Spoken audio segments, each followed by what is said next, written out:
సర్వాధికారియు దేవుడునగు ప్రభు పరిశుద్ధుడు పరిశుద్ధుడు పరిశుద్ధుడు. ప్రకటన గ్రంథము 4:8.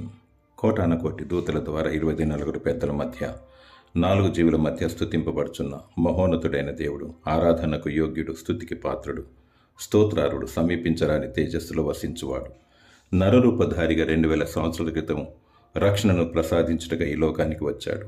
పాపశాప చీకటి లోకములు కొట్టుమిట్టాడుచున్న మన కొరకు ప్రభు అయిన యేసుక్రీస్తు తన స్వరక్తమిచ్చి కలువరి శిలువలో ప్రాణమర్పించి తిరిగి లేచాడు.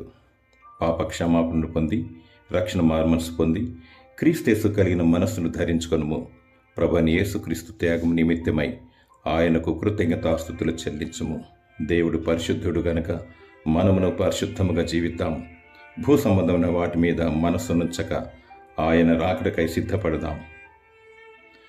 దేవుని స్తుతించే పాత్రగా నిన్ను మలచునుగాక. ఆమేన్.